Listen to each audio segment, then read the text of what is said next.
calling all beings, y'all. Let's get it. Put your hands together. Put your hands together.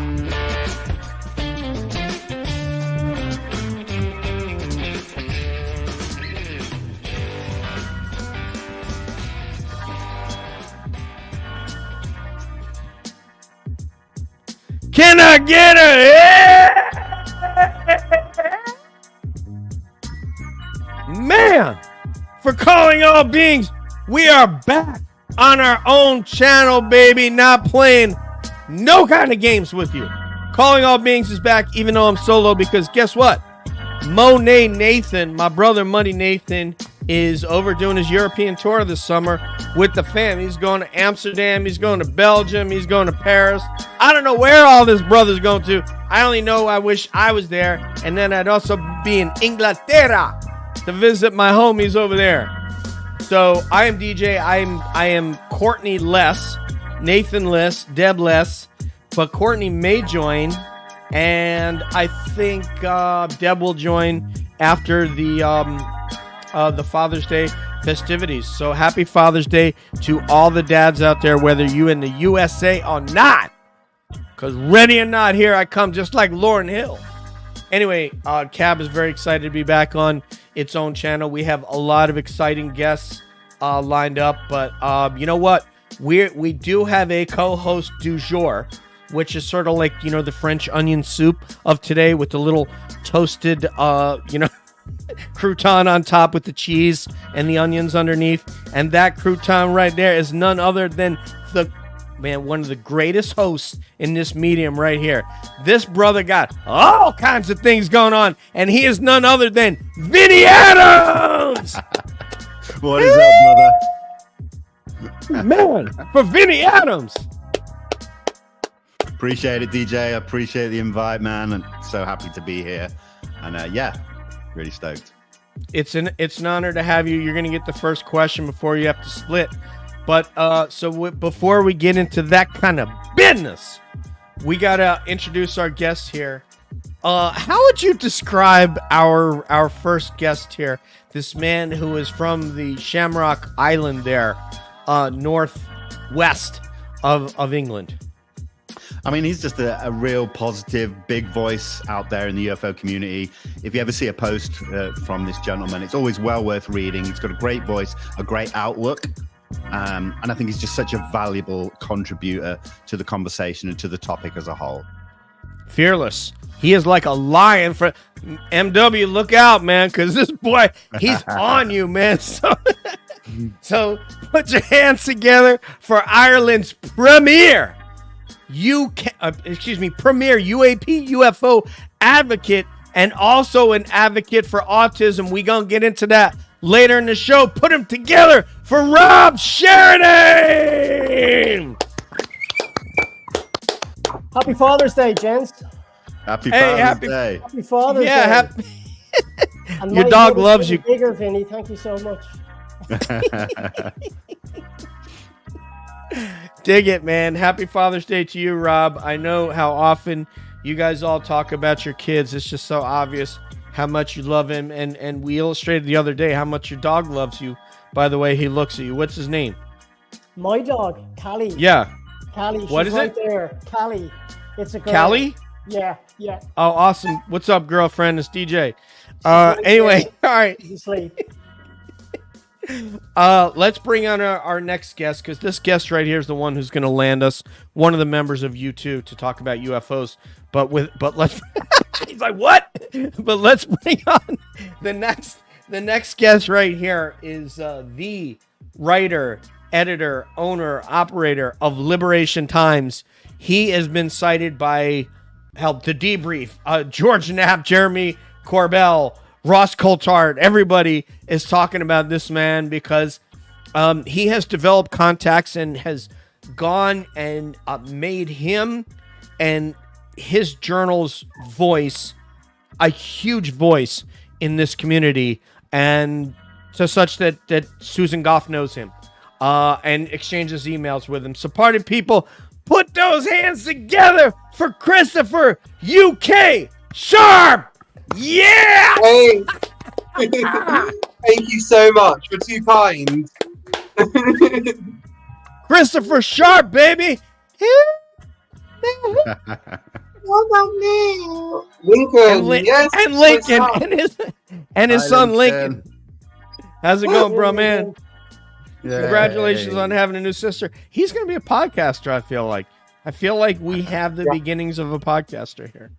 All right, so guys, hopefully the ladies are going to join me, but I want to jump right into what I thought we'd start off with what's going on in the UAP news and community, and I'm yielding my first question to the senator from Stratford upon Avon. So Vinny, go ahead, sir. Thank you so much. Great to see you guys. And I'm going to keep the first question with today's theme. It's Father's Day. We're all fathers. DJ's got his canine kids. And but yeah, Rob and Chris, I really want to know if you've ever had any kind of strange moment where the two worlds have collided, UFOs and fatherhood. You know, have you had a funny conversation with your kids about UFOs? Has anything strange like that come up ever? It's a great question. Ed, do you want to go first? No, please go. I want to hear about your experience. Yes. Please. All the time, Vinny. All the time. At dinner time, when we're out walking, we talk about it. I want to get the kids' opinion on it, and they're all very open about it, and they all think it's pretty cool. Amazing. And they're very scientific in their narrative around it. They just love the idea of it. They love the diversity of it. They love the fact that it's to do with nature, the fact that it could be a new species, whatever it may be. So they're open-minded to it. They're more open-minded to it than adults. So I have the conversation all the time, and they know I'm right here. I have them locked away because they're always on their phones and they're always being bold. But no, in fairness to them, they're great. They love the subject. We were only talking about it today. Amazing. Yeah, That's so good. Much, yeah. Love it. Yeah, And by the way, I tell them everything about the legislation. I tell them everything. And how old are they? 13 and 12. Sorry, 13 and 11. Oh, I'll be killed for that. 13 and 11. What an Amazing, awesome brother. age that is, right before they get to their older teenage years, when they start to like really have their own life and shut you out and become rebellious. So that's just a brilliant age. They're getting So there. that's awesome. Huh? They're getting there. They're getting close. I mean, they're really close. They're really close. But Yeah, they I really think you have another year or two left before they start driving and all that stuff. Luckily, they don't drive till they're at least 16.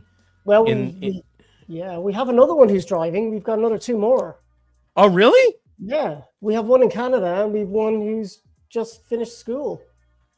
You don't So- look old enough to have that. 47 in January. You're what? I'm 47 in January. Yeah. Okay. You still look really young, Ballygown right? Doesn't he water. look Same young? age as me. Same age as me. Ballygown water. It's the Ballygown. You're I started 47 young. too? I'm 47 in October. Wow. You guys look. I feel so much older. Chris, do you have a tissue? I'm stuck. Anyway, all right. I'm pulling it together. I'm still 6, and my daddy is almost 38. Oh, definitely the junior senator from London right here. Or wherever he's moved to. What town are you in now? Or can you say? No, I'm still in London. We're looking to move out there, so we'll see what happens if we can sell this place soon or not. So. My village of Fordham, my former village of Fordham, Cambridgeshire would welcome you. So anyway, Chris, what any interesting conversations that you're able to have yet with at least Lincoln about the topic, or even that you and your wife have would be interesting too. It's literally me and my wife is like, oh, do you want to hear about my UFO stuff? She says, no, don't bother me. I'm watching my dramas. And that's as far as I go with my wife. Go back to your UFO stuff. Go to your computer. Just don't hassle me. I'm watching my shows. Well, yeah, that's how much it is with my wife. I don't want to hear about it. It's yeah. And then with Lincoln, do you talk about UFOs, Lincoln? What about our conversations, Lincoln? We don't really go deep into it, do we, Lincoln? No. He I'm more signed an concerned NDA. about He my can't speak. iPad. Yeah. Intelligence are obviously really smart, and I really want to learn more about them. So much more about them. Yeah, There you go. amazing. Okay, so it's there. It's there. I mean, right. So out of the four of us, Vinny's the only one that can have a discussion with his partner about the phenomenon. So I think that's Yeah, I can't. yeah. That's what I said. I can't either. My wife would be like, I watch my Brazilian soap. I don't want to talk this now. So I can barely talk. Sometimes you can get to talk about Bigfoot a little, but yeah, she's not interested in this. So I totally understand. Chris, I thought another good place to start would be, can you kind of give us an update on what's happening in terms of disclosure legislation? Like where, can you give us an overall picture of where the movement's at right now? Just before he does, DJ, I'm going to dip out. I have a very important football match coming up in the next sort of hour. So I need to get prepped. If it was MotoGP, I'd be doing the same thing, man. I'd be like, hey, man, I got to go, guys. I feel you, man. No, I was so glad that I got to jump in and say hello to you guys. Thank you, man. I'm really, really glad that you're getting together for what's going to be a great conversation. Enjoy the game, Vinny. I appreciate it, brother. Enjoy. Man. All right, guys. Take care. Bye. Bye-bye. Cheers. So I mean, in terms of where we are currently, is it's kind of like last year again. Zero language in terms of UAP has come out of the House, and we're hoping to get a new amendment coming from the Senate, which can be added to the National Defense Authorization Act, based on the Schumer UAP Disclosure Act of last year. So look, we'll see where that goes. I mean, we're hoping to get that language. It's never a certainty; these things aren't, but it's more than likely that we'll get some more UAP language from the Senate, which is fantastic. I don't know if it's going to contain things like eminent domain, things that were quite controversial last time. Even though the fact is, eminent domain, there is a precedent for this in US law, can be used anytime. But it was just basically there as like the carrot and the stick, basically. You had eminent domain kind of like as a stick, and as the carrot, you kind of like had amnesty provisions in some previous language that was proposed. So look, so yeah, let's see where we get. But I think in terms of the bigger picture, we just don't know what's going to happen in conference. It's likely again that we could face opposition from Representative Turner, and until he's deposed as the chair of the Intel Committee, it doesn't look like we're going to get anywhere. So I can imagine people will get pretty excited about the language coming out of the Senate if it's, you know, a UAPDA version 2. But look, unless you can get the House to agree on it, then you're not going to get anywhere in terms of getting implemented within law. I mean, things could happen. I mean, from my understanding last time, I think Vice Admiral Tim Godelet will basically say that you need more support from the President, from the National Security Council to get it through. You need more determination from the Senate and Schumer as well. If you don't fight for this, you're not going to get it through. So, yeah. And then on the other side, as I said, you know, you've got Representative Turner still there. And I don't know. And he seems to me on a different side of the Republican Party from Donald Trump and his kind of wing of it. And we've heard of 2 new appointments within that Senate Intelligence Committee, which could undermine Turner, because these are kind of like MAGA people, basically. And look, they're on the opposite side of the Republican Party. I mean, you know, Turner's kind of like your country club Republican, you know, in it with private industry and stuff like that, you know, smoking a cigar, playing golf with his buddies and stuff, you know. And it's a very, very different kind of like type of Republican to, you know, your Representative Lunas and people like that. So, I mean, those people are kind of like populists, you know, and they're kind of like a threat to him in a way. So, look, there's a chance if Trump is elected, we could potentially see Turner deposed from the chairmanship of that committee, or even the vice chair, depending how the Republicans get on in the House election. So there's lots to keep an eye on. Keep an eye on, obviously, the presidential election coming up in November, but also keep an eye on those House and Senate contest, because that will give you an idea of who's going to have control of the key committees in the House and Senate. So for instance, if the Republicans win the Senate, you may end up with Rubio chairing the Senate Intelligence Committee again, which is fantastic because he's an advocate. But you were getting good language from the Senate anyway. And if the Democrats win, you could have Himes being the chair. He doesn't seem that great.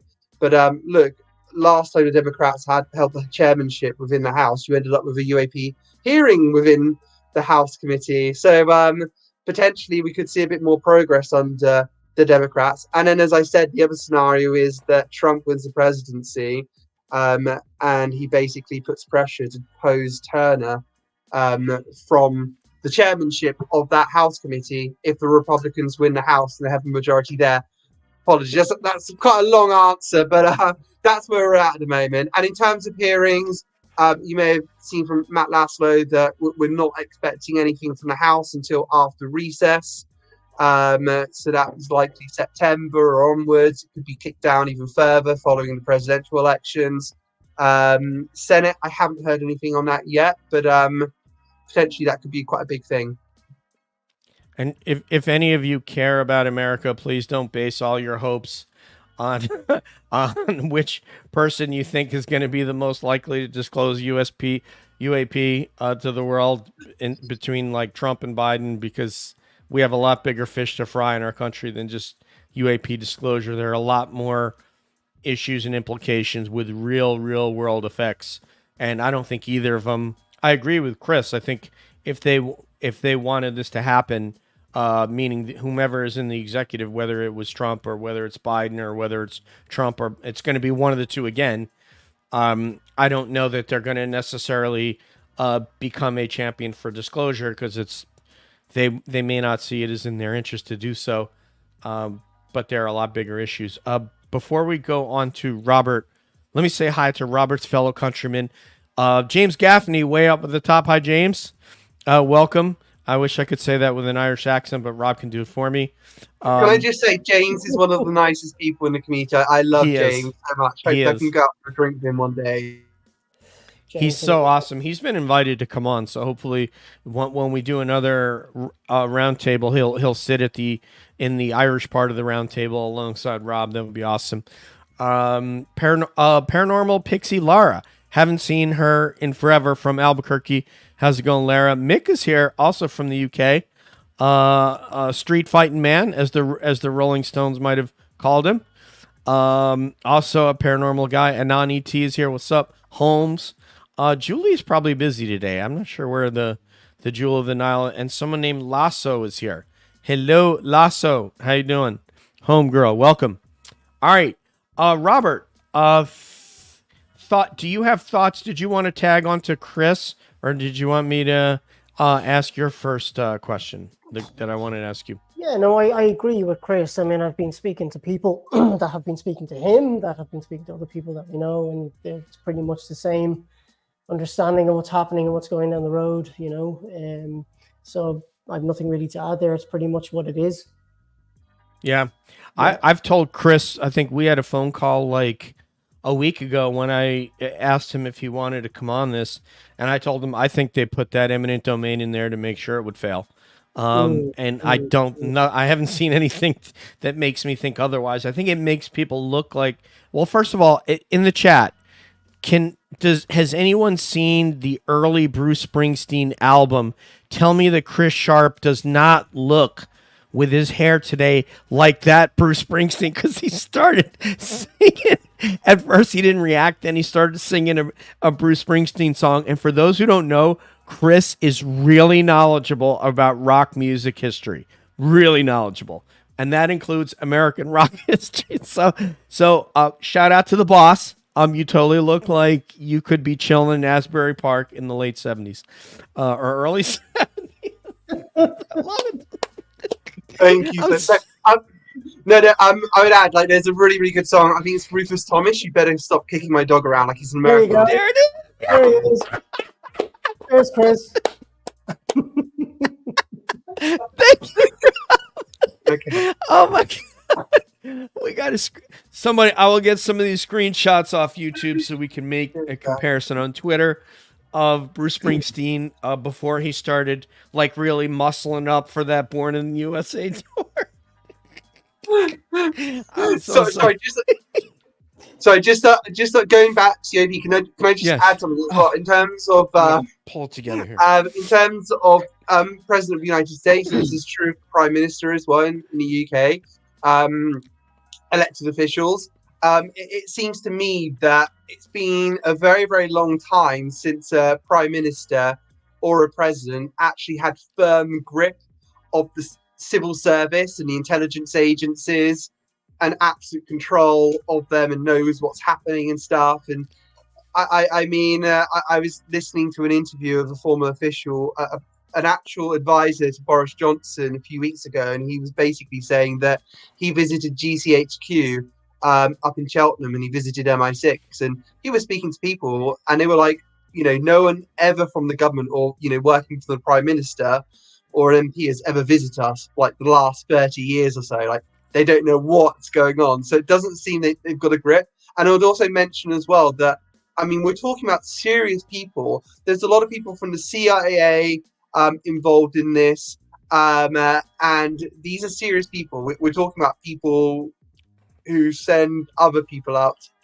You don't say anything. But, you don't want to mess with them, basically.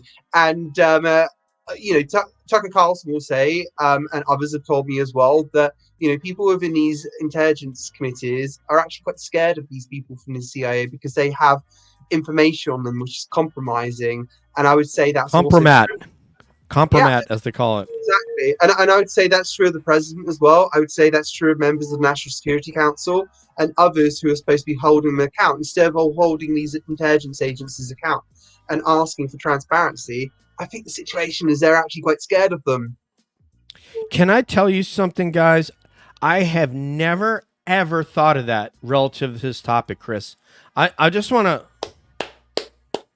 I have never, ever thought of that. Had you thought of that, Rob? No, absolutely not. I just had a thought actually about USOs because we're always talking about UAP. I think if there's going to be hearings after the summer recess, I think if USO was part of that conversation, that Tim Gallaudet might be up front and centre in terms of addressing it in the public, in terms of a formal. Very good point. Yeah. Very good point. USOs, keep the question in mind. Again, think about the practicalities. We've discussed it with the Office of Global Access in terms of if something crashes in Kenya or a contested territory. Now think if something crashes under the water, most of the Earth's surface is water. What happens if it crashes in the ocean or if it's found in the ocean? What are the practicalities then? What ships do you send out? What are the organizations involved? Who makes the decisions? Is it just DOD? Is it DOD intelligence services? Just keep that in mind as well.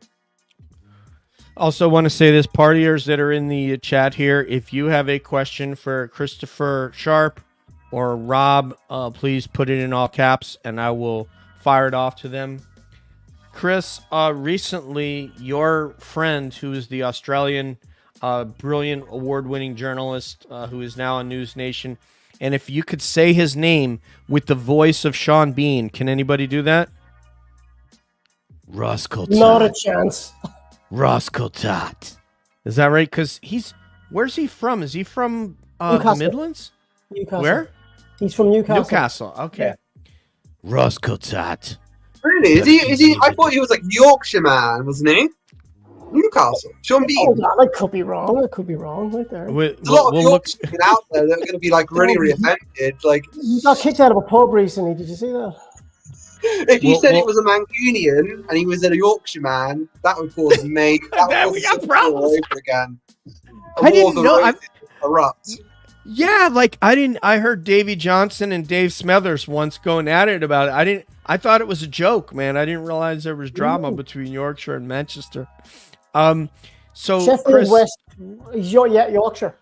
He's from Yorkshire. Oh, wow. Yeah. Christopher Sharp. I'll tell you what, the hair and now that one, Chris, that's 2 points for Gryffindor. So anyway. Ireland didn't make it to the European Cup, so I don't mind losing today. I know, man. Last time we had just come off of the rugby, what do they call it? The Six Nations in Ireland. Yeah. Oh my God, man. I got questions to ask you about that, Rob, but that needs to be on a private phone call. So Chris, Ross Coulthard talked about he interviewed an Australian Special Forces operator who was on loan to the SAS. Just like Special Operations, they do these 4-year swaps. We did them on the air side with England. England does them with Australia, et cetera, et cetera. So the question to you is, he said that he had participated in a crash retrieval while on loan to the SAS in England. I'd like to know if you've done any work on that, and if not, just what are your general thoughts about it? Yeah, I think it was called something like a foreign materials program, and I remember Larry Maguire, the MP from Canada, wrote a letter to the Minister of Defence back. I think it was Anita Anand, her name was. She's no longer Minister of Defence, but he wrote a letter basically inquiring about this program between the Five Eyes allies, which is New Zealand, Canada, Australia, UK, and USA. And it seemed, they got a very, very close intelligence relationship, and it seems to me that there is some kind of collaboration there, especially where they're working together. So you look at places like Iraq, where you have coalition forces together. We had the recent case of a UAP shot down by the RAF about, I think it was 3 years ago or so, over Syria. So, when you have situations like that arise, it makes sense to actually coordinate and work with your allies on that in terms of the intelligence services. This is a really, really complex situation with crash retrievals. It's not just Officer Global Access, and those are the guys that do 100% of the time. It's dependent on the situation. Your eyes and ears on the ground, your allies who are at work, because they may have better expertise at doing this nearby than you do. There might be a detachment of SAS nearby, for instance. That might make sense. So it might make sense to actually go through the Five Eyes allies instead of actually using some other way of doing it. So it's dependent. And, I said as well, if it happens in the water, for instance, that's a different setup as well. So I think it's really, really complex when it comes to these operations. I won't pretend that I have the complete picture, that I'm an expert of it, but what we're talking about here is we're talking about numerous layers of bureaucracy. We're talking about people that you've never heard of, and I've likely never heard of before, who are involved in these operations. We're talking about people overseeing these things, people who are in the CIA's Directorate of Science and Technology. So it can get really, really complex. And also, I will add this as well. Okay, what about this? What about if a retrieval takes place of an object of unknown origin, which seems very, very advanced? It could be disc shaped, something like that. You don't know what it is. You send JSOC in, you send the SAS in, you don't know what it is. And then what happens is that you then go for the CIA. The CIA sends it to a contractor, or someone else sends it to a contractor. The contractor will then do the analysis. And then it's the contractor, like a Lockheed Martin or someone like that, will then determine what the origin will be. And that will likely be a likelihood as well. Like, who can say 100% that it's from, this star system or something like that? You'll just say, okay, we've got moderate confidence, high likelihood that it's non-human origin. These are the properties involved. These are the technologies involved. So that's the problem. So that throws up another problem, So the government could plausibly state that we don't have anything of non-human origin. We haven't found anything of non-human origin because the government hasn't done the determination. The government hasn't done the analysis. They provide it to a private company that does the analysis instead. So they have plausible deniability. So this is. I don't think that could be in every case, though, man. I really don't. It just can't be, because there's too many. All the work that George has done on stuff that had happened at Area 51. I just can't buy that they need that plot, because here's why you don't have to have that for plausible deniability. And I'll give you one simple reason. If you needed that, then I could just send a FOIA, or John Greenwald could just FOIA classified UFO program, say, well, you have to tell me. Well, it's classified, so we're not going to tell you. Otherwise, anybody, a foreign agent who was posing as an American citizen could make a, that had papers, could just FOIA something and get classified info. So it doesn't need plausible deniability to be classified secret. Otherwise, you could just say, well, tell me all your TTPs that you used for the Bin Laden raid, because I want to know. So I'm going to FOIA it. Well, we're not going to tell you. If you put into context where an investigation could happen as part of a scenario contingency plan, if you had that as a fallback, you're okay because you're in front of Congress, you're testifying under oath. So if you have plausible deniability, that's your insurance. Say that again, Rob. I'm not sure I understand what you're saying. Okay, so something can be classified, and that negates the plausible deniability side. However, if somebody is put under oath as a contingency plan to protect that individual from reprisal, well, then they could say, well, I don't know anything about this, and there's your plausible deniability as insurance for that person to protect them under oath. If that makes sense. You've already seen Grush say, I can't talk about that, talk about X, Y, and Z in this environment. I can't, so there were certain within the four corners of his agreement through the DOPSR process, I can talk about this, but it classified. You heard Carl Nell. Carl Nell said, I can tell you this, but he's not going to tell you everything that he knows. So I don't want to say this. You don't need plausible do they need plausible deniability in England to not tell you that, hey, we don't know anything and we don't have a program, when you clearly know that, as we just discussed, they have a program where they've retrieved crap? They don't need plausible deniability. They could just say, we're not going to talk about it. It's classified. But you can FOIA from now until the next century, and they're not necessarily going to tell you about that until it gets declassified somehow, or somebody violates their oath and takes a risk, which is what half the people in the community are hoping for on any given day, that someone risks going to jail and says something. Yeah, I think it's just different layers, like that's just one facet of it. So from that perspective, you can say that potentially, but as well, like when we reported about the Office of Global Access, a source told us that the Department of Energy, national labs and materials analyst contractors, whenever recovered radioisotopes, are involved, but not always just radioisotope materials. So look, whenever it's radioactive material and whatnot, that will go to the labs and stuff.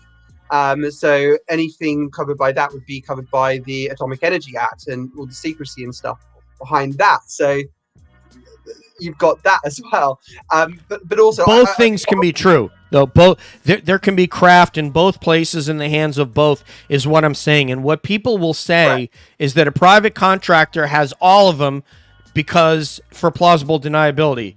And I strongly disagree that that's the case, and I've stated why. No, I don't think that's the case, like completely 100%. I'm just saying that's one of the facets behind of it. It could be if they're doing the analysis in some occasions, and I know, and I've been told of one program where that is the case, where they do the analysis. And I'm just thinking, when it comes to that program, but do you see what I mean? Like, you have Office of Global Access, contested territory. You have the undersea domain. That's a different program, held by different portfolio holders. So there's a different process involved in each one, and some materials will be taken to the DOE, for instance, the national labs, and then some will be taken to private contractors. So it's so complex, and in all honesty, I'm still just trying to navigate through this at the moment, and I won't pretend to know everything. Web. I quote Lou when he spoke about this years ago. He said it's like a tangled, as you said, like it's a tangled web. It's a tangled ball of string, and within the tangled ball of strings are tangles within tangles. And what we're going through right now is just unraveling all those different tangles, bit by bit by bit. And speaking of tangled web and balls of string, I also want to say I'm also a cat dad, because I was described as being only a dog dad. I don't want my cats to be upset. Bello's just here. You know what's funny is we had on, those of you who have watched Cab have known the host of Meredith for Real. Meredith has been on with us probably half a dozen times. She's a brilliant host, and when I asked her if she was a mom, and I saw that because she had done modeling shots with kids, so I thought those were her kids. But it turns out she's also a model, and she said, "Oh, a plant mom. I'm a plant mom." And I almost burst out laughing because I'd never heard of plant mom before. But Meredith has got that kind of humor. Anyway, I got to get this in from Mick, because Mick is an OG of the program, and then I got to go to Rob with my next question. Does Chris Sharp like the Libertines, and how do you play both roles in plain sight? So, do you know who the Libertines are, Chris? Yeah. I've actually got a photo with Pete Doherty from like 2 years back. Like, me and my friend went, like, Pete Doherty is like one of the singers of the Libertines, and we went to like an event in East London to watch him being interviewed about his book, and afterwards my friend had a picture with him. So yeah, big Libertines fan, definitely. Okay, you have been seen in the same place, so we know that you're not him. Okay, I'm just checking. El Pulpo Gandalf, if I'm saying that right, which is a really cool name. I don't know how you came up with El Pulpo. I don't know if either of you prefer pulp in your orange juice or not. But anyway, thank you very much for sharing the live stream. I do appreciate that. And man, I didn't think I'd have to hold this down without the ladies, but here I be.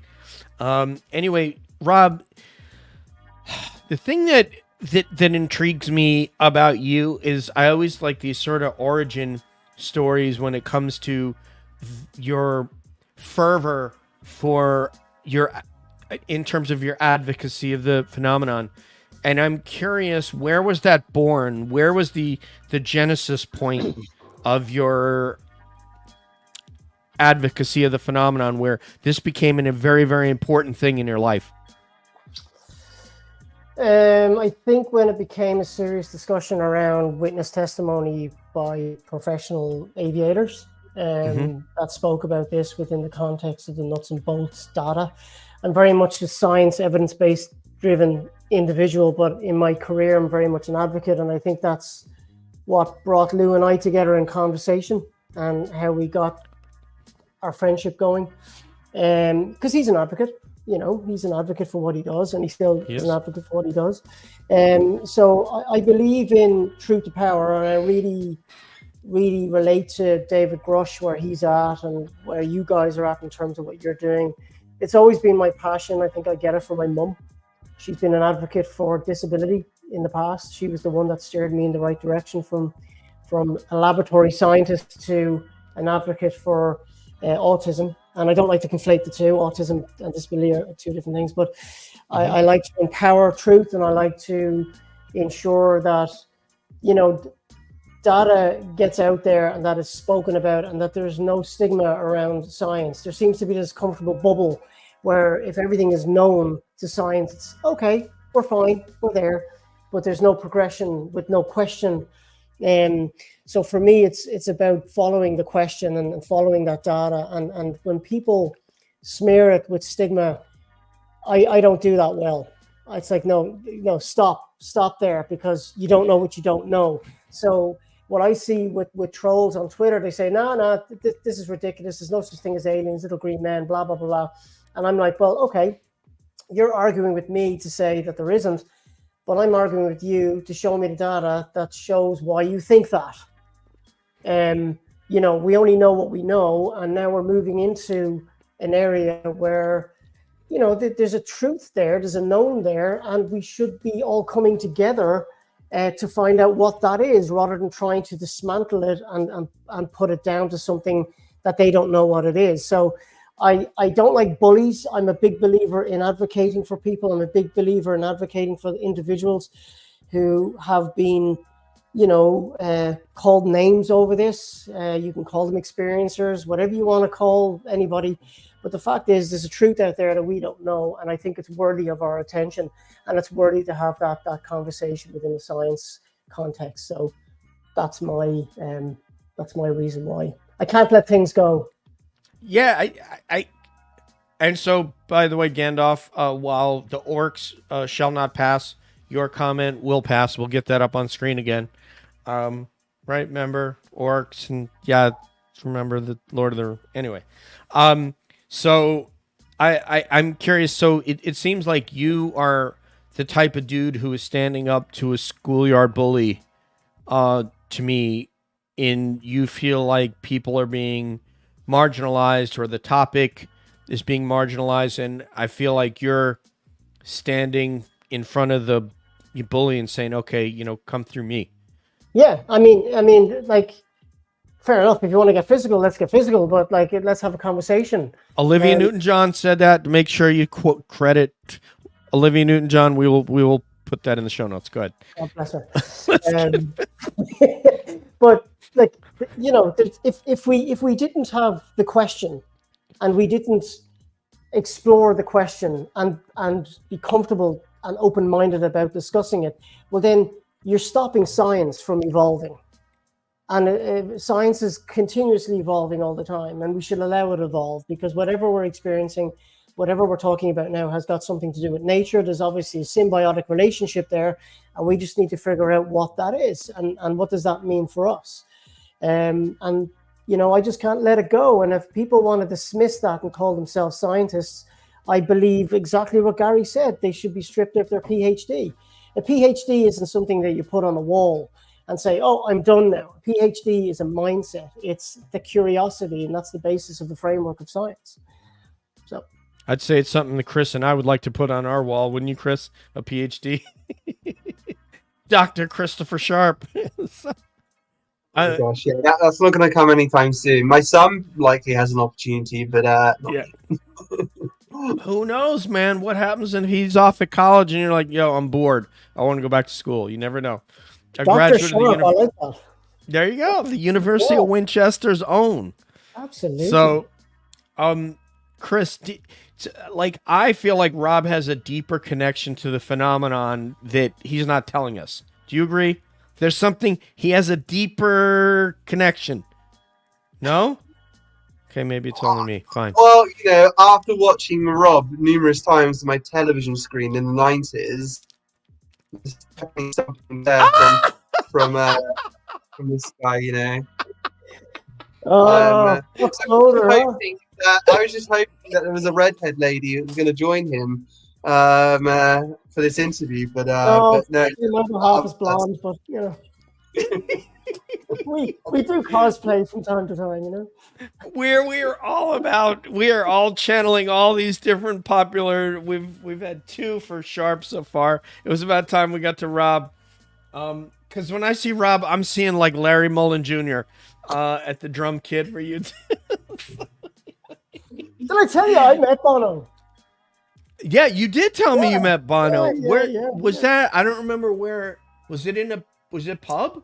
I was in my 20s. I was 23, and my mates and I decided to join the Gaiety School of Drama where Colin Farrell went for the gas, and we did it, and we did a few months of it, and I was standing outside a restaurant next door to it. It was a Greek restaurant. It's still there, and this small guy comes over to me with long hair, and he asked me for a light because I don't smoke, and I said, sorry, I don't smoke, and then my mate just went, that's Bono. I was like, are you Bono? We just started talking. It was really nice. Oh my God. Yeah. That really, like, I've composed myself around a lot of famous people in, either when I was in LA or New York or whatever, but I don't think I've actually talked to Sean Lennon one time in a bar, but in a bar, I mean, yeah, with his high school mates is really bizarre. That why he and his high school mates were in a bar after school on the Upper East Side or wherever the hell, West Side, wherever we were. I don't know, but yeah, it's anyway. I've talked to, but seeing Bono in person would be just. I mean, I don't even know how you. Only Brandon Fugel can handle that, apparently, right? Yeah. Hello. How are you? You should come out to the ranch sometime. Nice to meet you, Bon. Anyway. Chris, your connection with the phenomenon, I don't know if we've talked about that in a long time. you've shared things with me personally. I don't know what you share publicly, so I'm not going to share anything that we've discussed. But what is your connection to the phenomenon, if you don't mind? Oh no, I'm yeah, like my brother and my cousin and my mum. Oh, sorry, my God, have all had experiences with the phenomenon. They've had sightings. One of my family like members said they had an abduction experience or something like that. And my mindset is always kind of like I'm not gonna judge.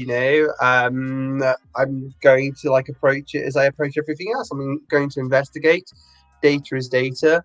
And let's see where the data takes us, But yeah, I mean, I talk to a lot of experiences, people who tell me, privately that they have experiences with, creatures abducting them and stuff. And, they just tell me and they just say, look, please don't tell anyone I told you this story. I want to keep it private. These people aren't looking for attention. They're not looking for fame.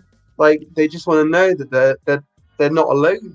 So yeah, and a lot of these things happen as well when they're conscious, not when they're asleep. Sometimes at daytime, and yeah, like that's that's my take on it, and I'm hoping that my approach to this, in terms of going for the nuts and bolts and going for the bureaucracy and doing the investigation, will hopefully kind of like lead us to a place where they can kind of have that kind of vindication in years to come. So we'll see where that takes us. Yeah, 100%. Rob, did you see how he just glossed over it? Members of family have had abduction experiences, and then we went down to Waitrose, and it's like, what? Wait a minute. Chris is a master of linguistics.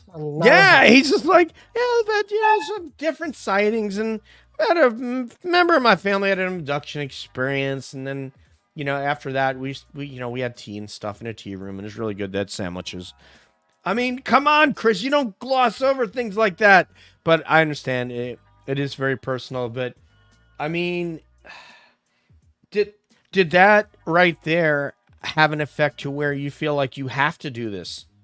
Because of, if you let it go, then it would take value away from what happened to them, because they would go on with people thinking these things don't happen, haven't happened, and the only people that have had this happen to them are nutters.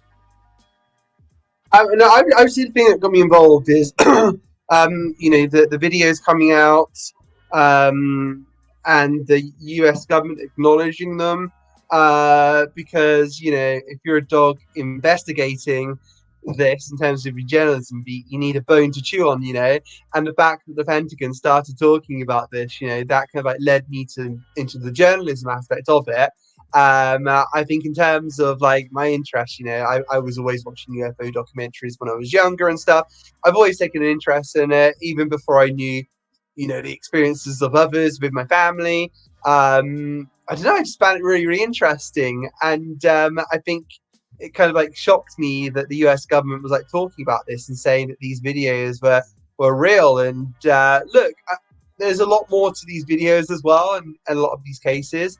Hopefully over the next few weeks, we're going to find out a few more details that weren't known before as well, about at least one of these cases. So yeah, like that's why I'm in it for. I just want to provide transparency, and I get a little bit peed off because we could have had transparency with the Arrow. Unfortunately, we've not got transparency with the Arrow, and that puts the onus on journalists like myself, Ross, and others, and even the whistleblowers and stuff, and the advocates involved with this, to actually put themselves at risk.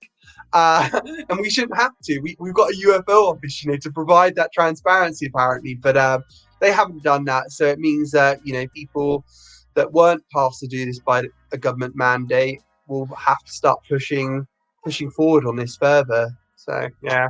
You pointed out something today. We're going to get to that at the end, but we want to get to...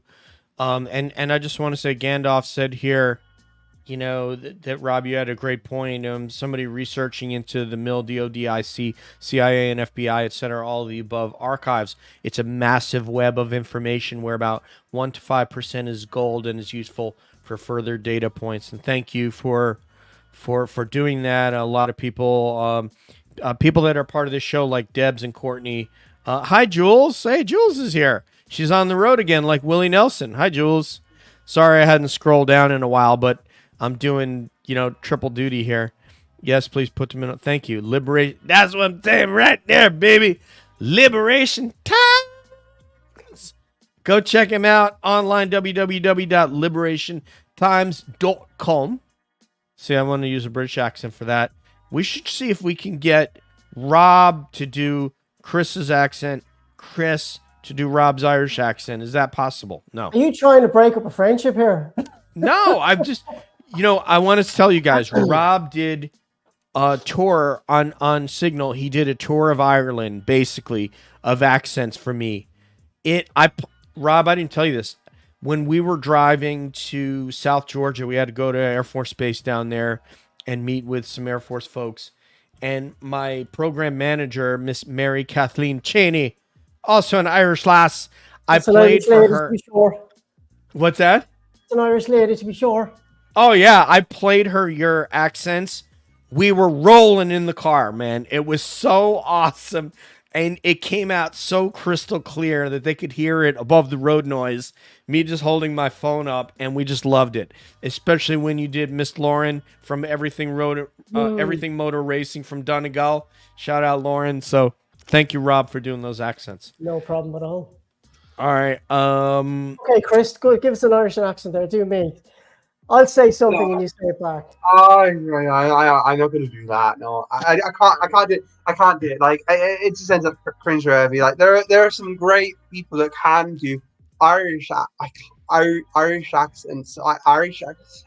can see like Northern Ireland one. Like, I find that quite funny. Okay, yeah. Like we started, like, my friend and I were in Paris once. We started talking French in Irish accents. Like, it was quite funny. Like, Je m'appelle Linder, stuff like that. Really thick Irish, like Northern Irish accent, like, but in France. Yeah, I got in a lot of trouble for that because, like, I had like a colleague from Northern Ireland and he did not like that one bit. But then years later, like, one of my friends heard it and actually thought it was funny. Found out that it was a Northern Irish rugby coach working in France, and he showed me like a team talk of him speaking French but with a strong Northern Irish accent. It was quite hilarious. So, Pete, I'll tell you what, you could do my accent anytime. I'll do a New York accent all day long, where I came from. DJ, do a Dublin accent. Go on. Me do Dublin or Chris? Well, yeah, no, you do a Dublin accent. I don't think I can do one, can I? Oh, come on, I don't think I can do an Irish accent at all. Rob, I've tried to do it, and I don't think I can. I've tried to do Steve English from World Superbike. And the more I try to talk about Top Rock, Razgatlioglu, and his position on the grid. But no, I'm not very good at doing Irish. And yeah, my accent, I can do, some of the regional U.S. accents. I can do, some of the Southern accents. So our program manager from South Georgia, it sounded a lot like Smokey and the Bandit the other day.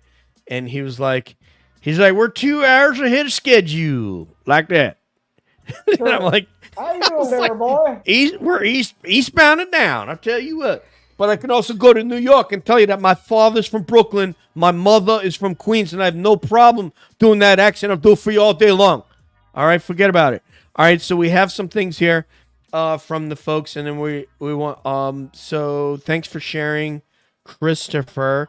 I'm an experiencer, more so my wife, and we've not really told anyone about it. I use our experiencers as a community to drive me as a researcher in my free time and use. I'm not sure. The end probably got mixed up there, but no, we have a lot of experiencers who have turned researchers because they want to figure out what happened to them and why. We got one from Eli here. Question. Fired Chris Sharp. He's fired. Whatever happens to Arrow having material of unknown origin, do you have more details on that? Whatever I think he meant happened to Arrow having or material of unknown origin. Do you have any details on that? Yeah. So about a year ago, a source told me that they have materials of unknown origin. I spoke to Susan Goff about it over and over again. Do you have materials of unknown origin? and she would not answer the question. She couldn't deny it. We agreed. No, not yet. We agreed on the statement. She couldn't deny it. And yeah, that's the last I heard of it. But I need to follow up on that. I know that the TTSA materials apparently have ended up being kind of like indicated to be of like earthly origin or something like that per the historical report. But yeah, I'm not sure what materials were being referred to there. But I can follow that up just to see what's come from it. But from my understanding, the Arrow did no digging at all. And let's just say one or two of the advisors in the technical advisory group may have actually been involved in one of the actual programs, which is quite hilarious. So yeah, so Kirkpatrick was compromised basically due to the people that were surrounding him. So yeah, that's where we're at, unfortunately. Think Project Blue Book 2024. Rob, let's talk about your activism in terms of in your position as an advocate for autism. Tell people what about that. Yeah, so I was brought in by the Health Service Executive, which would be similar to the NHS, as a consultant to develop a service to support young autistic school leavers from either secondary school, which would be the equivalent of high school, or university into employment with the transition phase. So with that, I developed this service. We're 3 years into it now. We've over 100 clients that we're supporting at the minute. We're building a corporate partnership across the board around different areas of Ireland, and we're offering consultancy to individual corporates around neurodiversity in the workplace and helping them to move their culture from where it's at now to become more neurodiverse and accepting and aware around it. And then we work very closely in consultation with individuals to help them transition into the working environment. There are so many adults who are autistic in the industry who are underemployed at the moment because they can't hack the environment or the culture that they're working in. So we work off the basis of science. So the work that we do is pretty much evidence-based. So over the last couple of years, I've been fighting for additional funding and revenue to come in to support this particular program nationally. And we're at the moment now where we've come to the end of receiving funding from the Irish Human Rights Commission, where we commissioned that money to go towards an actual study, as it were, done in partnership with the individuals who use our service to see how we could make it better and how we could address that to employers as well. So it's pretty much evidence-based practice all the way, and it's nothing about us without us. So the voice of the individual client is at the center of everything that we do. So that's where I'm at the minute. And Chris, I know we have a hard out for you. And I just want to finish up with Rob on autism. I know it's touched your life in some way. Did you have any words about autism before you go? Yeah, I'm a huge admirer of what Rob is doing. Neurodiversity is hugely important. You know, from family life to school to the workplace. I just feel not enough work has been done to actually help people. Because life, you know, whether it's politics, whether it's workplace, a lot of it is like being sociable, playing workplace politics and stuff like that, being social savvy, and unfortunately, there's a lot of talent out there, people with Asperger's and things like that who have a lot of knowledge, a lot of skill, but they don't have the social skills to navigate the workplace, and that's really, really sad, because oftentimes performers and people who can play the game are rewarded. The people with the best knowledge don't always get rewarded because they don't have the correct social skills, and I think that's really, really sad that people like that don't get rewarded. And yeah, I just feel they need to shine through, and we need to create a new system to accommodate those people. And look, when I was younger, I was deaf. I was deaf until like the age of like 4 or 5, and I know what it was like to be like thought of as different and stuff like that. You know, I still can't really speak that well sometimes. Please. Yeah, and you do get judged for it. You know, you do get judged for it, and people can be really, really mean because you don't fit in to their way of seeing things or how someone should be, and you know that's where bullies thrive, unfortunately.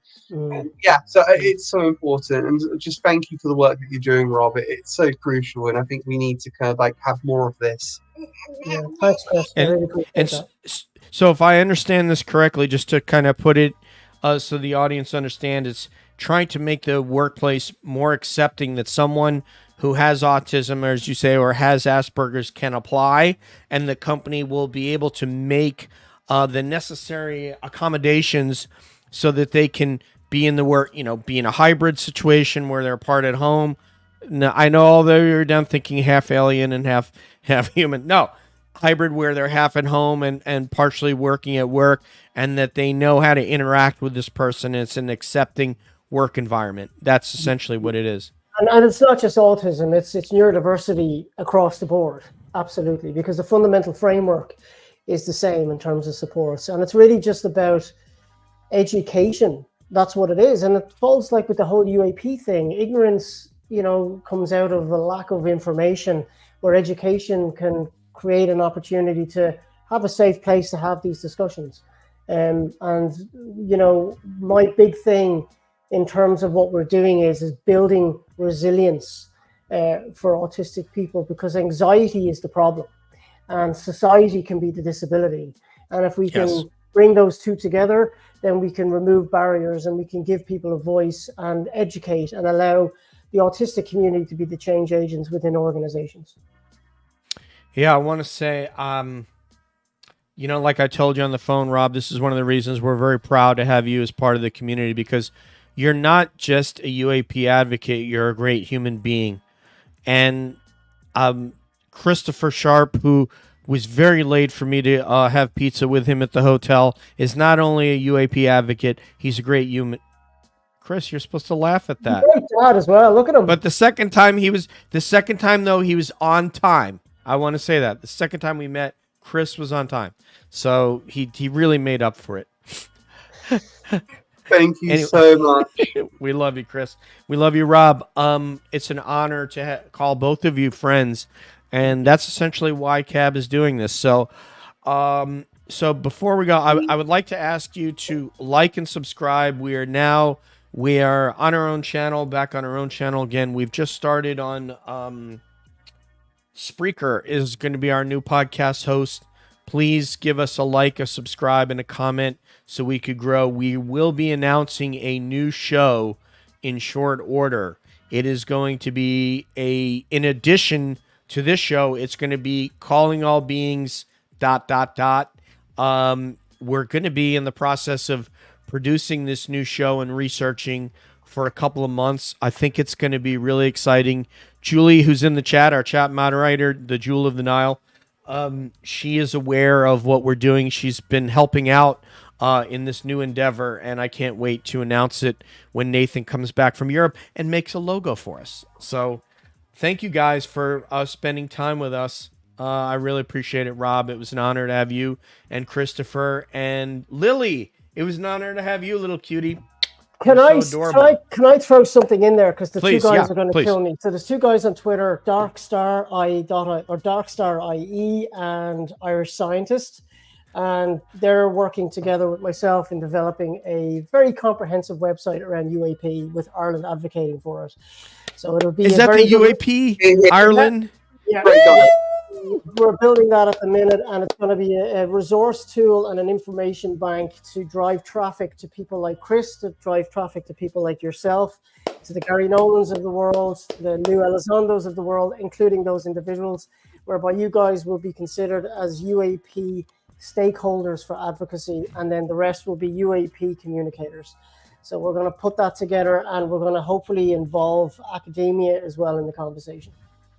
And it's like when Rob says Lou Elizondo and Gary Nolan, what he's saying is, my homies. That's what he's saying. When Christopher Sharp says Susan Goff and Tim from the debrief, he's talking about my homies, man, and Jeremy Corbell and George Knapp, my homies. So those are. I think we should bring in Sean and we should bring in Susan at some stage. We can have a nice conversation with them. That would be awesome. Man, be on cap with Sean and Susan and Chris. Ah, that would be hilarious. I love it. Put them in the back seat of the cab. All right, man. It was an honor to have you guys. Have a great rest of the Sunday night for you guys. You're awesome, and we can't wait to have you back. All right? Happy Father's Day. Take care. Take care. Bye, everybody in the chat. Thank you, Mark, and everybody else. Love you guys. Peace out. Bye.